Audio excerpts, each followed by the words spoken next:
დღე ეს არის როგორც პროფესიონალებისთვის მნიშვნელოვანი, ასევე საზოგადოებისთვის, ჩვენ უთხრათ საზოგადოებას, რომ ეს პრობლემა გვაქვს და ადეკვატურად უნდა ვიყოთ აღჭურვილი თითოეული ჩვენთაგანი ჩვენივე სოდნითად და ჩვენივე ინსტრუმენტებით. უნდა იყოს პრევენციისთვის და ვიცოდეთ, როგორ დავიცვათ თავი, იმისაგან რომ თქვა შიცი არ იყოს, ეს იქნება სქესობრივი ცხოვრება თუ ეხება არა მარტო ნარკომანიას, არამედ ჩვეულებრივ პროცედურებს, კლინიკაში ეს არის ემსის გაკეთება, სისხლის გადასხმა თუ სტომატოლოგია თუ სხვა საყოფო ცხოვრება, საპარიკმახეროა და შემდეგ ყველგან უნდა იყოს მაქსიმალურად გასული ეს წესები. ის ქვეყნები, რომელიც ამას ასე ვთქვათ, კარგად აკეთებენ და კარგი საინფორმაციო ტექნოლოგიები აქვს, კარგად არის აქ მედია ჩართული, ვაწყობს მედიის როლი ძალიან დიდი ამ საქმეში, მათ პრევენციის გაცილებით მაღალი დონეა. და ამავე დროს ფაქტობრივად მე ვისურვებდი, რომ შორის ეს საბიუჯეტო დებატების დროს ჩვენ გქონდა ამაზე საუბარი, საკმაოდ სერიოზულად ემატება შიც თითქმის ორმაგდება ის სახელმწიფო დაფინანსება, რაც მაგრამ ეს მაინც ძალიან მცირეა და ჩვენ არა ვართ ვითარებაში ხო ეს ქვეყანა ომის შემდგომ ქვეყანა ჯერაც არ დასრულებულა ჩვენი ოკუპაცია, თუ მე ვფიქრობ, რომ თუკი ტაბუა უკეთესად საქმე ეკონომიკურად დაცილებით მეტი უნდა ჩავდოთ ამ საქმეში. აი საღამოდი ამიტომ მეკითხე ხომ მე ვიცი რომ ეს საკმაოდ კარგი ბიოგრაფია გადაჩნიათ სამედიცინო საქმეების და პროფესიით, მე პირველი და მთავარი პროფესია ჩვენი ექიმობა იყო პატივსაცემად, მე სიამონებს ყოველთვის ექიმთა საზოგადოებაში ყოფნა და მათგან ძალიან ბევრი და საინტერესო ინფორმაციას ვიღებ და რომ უკვირდები პრინციპში ყველაზე მთავარი და ყველაზე ფარგლები ადამიანის სიცოცხლეა, ადამიანის სიცოცხლე პრინციპში რაღაცა დოზით სახელმწიფოს ყურადღების მიღმა არ უნდა დარჩეს. მე სადღაც უსმენდი ცოტა დამწვაგული რუსულასა იყო თუ არასწორი ყოველსავე ფიქრი ყოფილა იქ ჭრექი. და იქ იქ გრუზია და იქ საჭირო ექიმები საუბრობდნენ და ჩვენი სახელმწიფო გულგრილობის და კულტურობის ბრალი არის თორემ ევროპა 50-იან წლებში დანიშნულებაა ტუბერკულოზი. ამიტომ იქ რა თქვენს მარაზზან ეს სადღაც 5-6,000 არის გამოვლენილი და გამოვლენილი სავარაუდოდ შემოგვიყვანოს კი. სადღაც დავიკითხე მე ამერიკელების ეს იყო გასვლა რომ 360,000 ნარკომანი ყოლია საქართველოში. სადღაც არის 100,000-მდე აი რაღაცა სტადიები არის ჭრექთან დაკავშირებული. ეს ყველაზე საფრთხე შემცველი ქართული ნაციის ეს სამი დაავადება. აი რაღაცა პრევენციული, რაღაცა აქტიური უნდა დაიწყოს სახელმწიფომ აი ამისთან თავის დასაცავად. ჩვენი აზრია რა მიმართულება გასტაბიაზე ვარ. არა მხოლოდ ეს აქ პრევენციაზე ლაპარაკი, ერთი რუსულ ახალზე მოგეწენება. ბევრი რაღაცას მოისმენთ. თვითონ აქ ძალიან სერიოზული პრობლემა. თქვი რომ შეთის პრობლემაა ძალიან დიდი, ტუბერკულოზის პრობლემაა ძალიან დიდი. რუსეთი ეს არ არის მოსკოვი, სადაც არის შედარებით და პეტერბურგი, ცხოვრების უფრო მაღალი დონე და კარგი კლინიკები. რუსეთის პროვინციებში არის უმძიმესი ვითარება. მაგრამ ეს ახლა ჩვენ ას გვახეირებს. ამიტომ ჩვენზე უნდა ვილაპარაკოთ. მე მადლობელი ვარ რომ თქვენ შეეხეთ იგივე ტუბერკულოზის თემას და მართლა მსოფლიო აღიარა რომ ძირითადი საფრთხეები გავრცელების თვალსაზრისით არის შიცი, ტუბერკულოზი და აფრიკისთვის თქვა და ბევრი სხვა ზოგიერთ სხვა ქვეყნისთვის მალარია, რომელიც ასევე დიდი მკვლელია. ამიტომ აი ეს გლობალური ფონდი ამისთვის ჩამოყალიბდა რომ ამ ეპიდემიებს ებრძოლოს და ეს დაავადებებია ყველაზე უფრო მეტად მომცველი და ყველაზე მაღალი ლეტალობით, ყველაზე მეტი სიკვდილობით. ეხლა თქვა ტუბერკულოზთან დაკავშირებით შეაჩერებელია თქვა და ეხლა ეს პროფესიონალები თქვა ეს მუშაობენ ამ დარგში, ამეთანხმებია რომ ძალიან დიდი ნაბიჯი გადაიდგა წინ, აქ არ მხოლოდ პრევენციაზეა საუბარი. ჩვენ შევქმნით და სულ წელს გაიხსნა ეს ცენტრი. ეს არის ალბათ ევროპაში ერთ-ერთი საუკეთესო ტუბერკულოზის სალონი.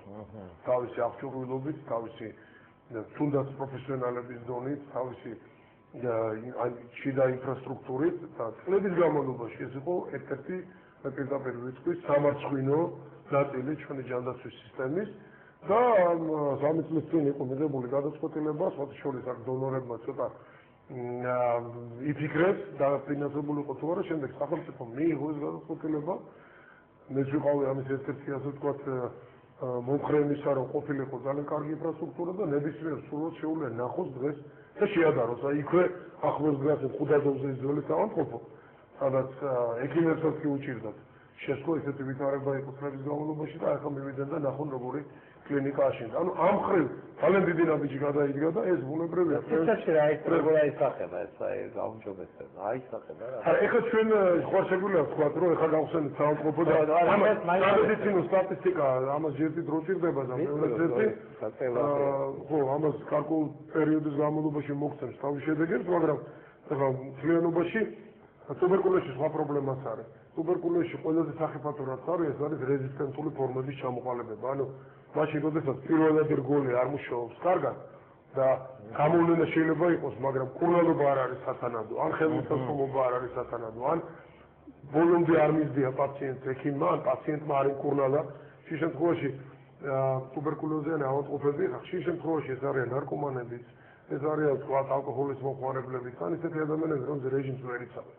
და არ დაიწყო ძალება უკეთ გახდა ერთი თვე სხვა წამალი, მე ჩათვალა რომ კარგად არის, ექიმთან არ მივიდა და სამწუხაროდ გარკვეულ პროცენტში ეს გადადის უკვე ისეთ ფორმაში, რომელსაც აღარ შველის პირველი რიგის წამლები და ჭირდება ძალიან ძვირადღირებული მეორე დონის კურნალობა. ჩვენ ეხლა მივახციეთ უკვე ჯანდაცვის ორგანიზაციასთან იმას, რომ გვაქვს მეორე დონის კურნალობაც და სწორედ ამ ახალ კლინიკაში ის ადამიანები, ვინც წინა პერიოდში სასიკვდილოდ იყვნენ გასწირული, ეხლა უკვე მათი სიცოცხლე ალბათ გადარჩება და ფინანსებენ ამ პრეპარატებს. ეხლა გარა, ეხლა უკვე ჩვენი საშუალებით გარკვეულ ნაწილს გვიფინანსებენ, გარკვეულ ნაწილს ჩვენ ვაკეთებთ.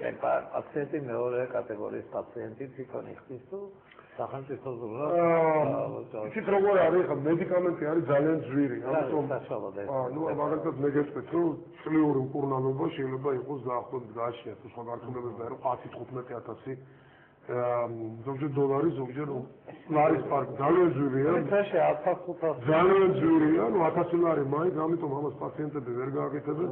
ეხლა იმ პაციენტებისთვის, ვინც ფლობს სახელმწიფო დაზღვევას და არის სოციალურად დაუცველი, ეს კი არა, ყველაფერი პრაქტიკულად ძალიან ბევრი რამ არის უზრუნველყოფილი, მაგრამ ამ შემთხვევაში სახელმწიფო შემოაქვს ეს დონორული დახმარებით მედიკამენტები და ეს მკურნალობა არსებობს, როგორც ჯერ ეს არის გარკვეულ პილოტურ პროექტზე, ნუ პირველი 100-150 ავადმყოფია, ის ყველაზე რთულ მდგომარეობაში და იქიდან არა, ეხლა ეს MDR-ი, ანუ რეზისტენტული ფორმები, ამის გამოვლენაც არ არის ახლა ასეთი ფაქტად არ არის 1000-ზე ლაბორატორი საბედნიეროდ, მაგრამ თუ ჩვენ ამას არ მივდიეთ ასე ვთქვათ პირველივე სტადიებზე და კარგად არ იმუშავა პირველმა რგოლმა, შემდეგ ეს შეიძლება რა თქმა უნდა გავხსენდეს. დაბრუნდეთ მე მგონი მაინც ციფრები მაინტერესებს. კი ბატონო. მე როგორც ნარკომანიაზე მკითხეთ. ნარკომანიაზე აუცილებლად ჩვენი არა, ჩვენ მკითხეთ. ეს უნდა იყოს, მაგრამ აი რამდენი წლიანი არის გამოვლენილი სხვადასხვა სტადიებისა საქართველოში. მე განსაკუთრებით 100,000-ს დაუბარი. ისიც როგორია? პირველი სტადია ყოფნა 30-40-ს, აი თუ გავს. არა, შესაძლოა ხა მე არა მაქვს ამ წუთისთვის ეს ზუსტი სტატისტიკა, მაგრამ ბუნებრივია ხა ეს არ არის პატარა ციფრები, ყოველ შემთხვევაში რამდენიმე 10,000 შემთხვევა ეს არის თქვათ ისინი რომელიც ამ წუთას არ არის შესაძლებელია ოფიციალურად დადასტურებული, მაგრამ საკმაოდ ბევრი იქნება პოპულაციაში და ნურავენ ვიტყვის იმას, რომ გამე არ არის ამერიკის შეერთებულ შტატებში ნიუ-იორკში იყო რამდენიმე წლის წინ აფეთქება ტუბერკულოზის და ის შეხედულება რომ მაინც ადამიანს უჭმელობა ან რაღაც ისჭირდება ამაზე მზე და ბახმარო და ასე შემდეგ ეს თავისთავად კარგია, თაფლი და კარაკი, მაგრამ ეს არ არის. ანუ სადღაც ისეთი შტამებია, ისეთი გამიწარდა, მუტაცია გამიწარდა. მუტაციები აბსოლუტურად გეთანხმებით, რომ ამას არ ჭირდება სტატისტიკის საკითხული მაქვს, რომ ძირითადად სოციალურად დაუცველ ხალხში რა თქმა უნდა, სწორედ იმიტომ რომ არასწორია ურეჟიმობა, ხელმისაწვდომის დაკლებობა, ხელმისაწვდომელობა, სამედიცინო სერვისებზე გამოკვლევებზე ჩვენთან ეს ტენდენცია საქართველოს თურმე დამეჩარებული და გაჭირებული ხალხი. კიდე გეუბნები, მოაწყო საქართველოში არ არის. თუ შენ კარგად დარეკვებები, ვერიკვებები და ვიტამინების დაკლებობა გაქვს, ხო ძალიან ლაპარაკი შედარებით გასაგებია.